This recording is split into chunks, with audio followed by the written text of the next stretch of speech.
Hey YouTube, Jason Mills here. Today I want to talk about entrepreneurship and cash flows, how these two things are integrated and the importance of both of them. And that's what I'm going to talk about coming up next. I would like to invite you all to come along with me on a journey.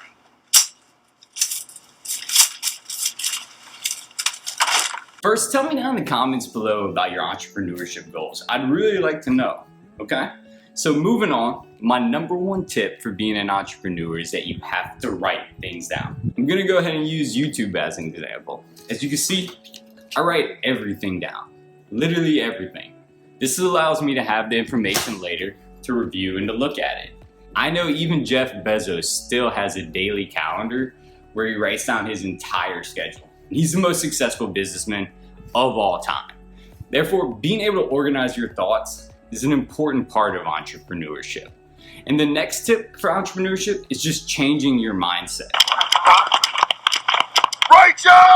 Whoa. Come on. When you're self-employed, you're working on your own personal time schedule. I believe this change in mindset is vital because if you keep telling yourself that I'll just work, I'll do the work whenever I want, then you're more likely to procrastinate. Come on, pencil, make words. You never thought procrastinating was such a good idea. This never happened once in your entire life. This never happened to me. I've never procrastinated on something and felt better about myself. So procrastination is stupid. It's negatively affecting your life, and more importantly, it's negatively affecting your business. Moving on, I believe that starting small but dreaming big is what every entrepreneur should strive to do. I want to open up my own club one day. Maybe call it something like Club a Dub Dub or the Club Marine. Sort of a submarine themed club. Or Tom's Bistro. The word bistro is classy. Let's go back to Jeff Bezos' example. When he started Amazon, he was working by himself. And now Amazon's one of the biggest companies in the world. That was always his dream. He started off alone, designing a website and procuring an efficient way to deliver books. So you need to identify where you are in the process and use that information to your benefit. It's important to remember that your competitors have been working on their business for much longer than you, and they are more towards the middle or even the end of their business process. However, you're still at the beginning of your journey. What can you do today within your means that can eventually take you to that next level? My final tip for small entrepreneurs is that you need to become an expert in your field. Back to my YouTube example. My videos have gotten better and better and better. My energy has gotten better and I feel so comfortable on camera. I don't get stressed out anymore just looking at the camera. These are the types of things that will make my video better. So while in my business's infancy, I have to save money, create a ton of content, and put a ton of time into becoming an expert. The final step in entrepreneurship, whatever it is you're building needs to be headed in a certain direction. Profitability. I'm gonna utilize AdSense, of course, but that's not my only potential revenue stream. I also really wanna embrace affiliate marketing. It's not something I'm gonna learn overnight. No business was ever created overnight. Jeff Bezos, for example, knows significantly more than he did when he started Amazon. But how do you take that idea and create profit? I didn't hesitate because that should have been the question. I definitely believe the most important thing for you to do starting today is to write down your thoughts. If you're not writing your ideas, then you will never get started. So I mentioned that in one of my previous videos that my background's actually in accounting. I have an accounting degree as well as my MBA. I also worked in the industry for about 3 years, so I learned a little bit about accounting during my life. And I believe understanding cash flows is the single most important theory for a small entrepreneur. There's 3 types of cash flows: operating, investing, and financing.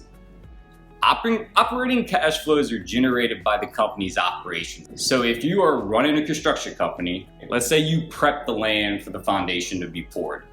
So your company comes in, clears the land, and levels it off, and then you get paid. That's what your operations are. This is applicable to any type of business. Amazon's main operations are, they sell things on their website. That's what's gonna put cash in your pockets so you can run your business. Rich, The next type of cash flows are investing. And investing cash flows can be anything. I'm investing in a YouTube channel and it's taking tons of my time. So I'm not investing physical dollars into this business, but I'm definitely investing a significant amount of time. The hope is that this investment of time will eventually produce positive cash flows into my pockets. Let's use a different example. Let's say your buddy owns a bar and needs a new convection oven that costs $10,000. You buy the oven and in exchange he gives you 10% of the business. Now your investment is going to entitle you to 10% of the profits. He still runs the bar, but you're receiving passive income, cash flows from your investment.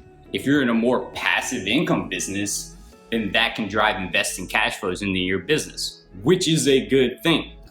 Both positive operating cash flows and positive investing cash flows are both outstanding things that you should strive for in your business. Cash flow statement is the single most important proof of the health of your business. If a company has positive cash flows, they don't necessarily even care if they have a net loss. Let's use real estate, for example. Let's say that an owner has a 4-unit apartment building that produces rental income every month, creating positive cash flows. But the tax return reports a net loss because they have a massive expense for depreciation, which is just the cost of the property divided by the business life. They also expense maintenance, landscaping, and interest on the mortgage. Does that compound your interest? So they report this net loss for tax purposes, but the owner is consistently putting cash in his pockets every month. It creates positive, passive cash flows from the investment. The last type of cash flows are financing. And unique to financing, they could be a positive indicator, a negative indicator of the health of the business. If investing and operating are positive, then it adds money. If they're negative, then they're using money. Whereas financing is always adding money to the business, but it can still be a negative indicator. Basically, a financing cash flow is when someone is giving you money to run your business. So you're getting a loan to cover purchases. Let's say, for instance, I took my credit card and I started buying all this expensive equipment. The equipment might help my channel grow, or it might not. If it doesn't, then I used borrowed money to run the business and saw 0 results and 0 profit from it. However, back to my construction example. Your company is in charge of getting the land prepped for the foundation. You decide you need a new excavator. To buy this excavator, you go get a loan for $250,000. But this one job is going to generate $2 million in income. Then that's a financing option that worked out great for the business.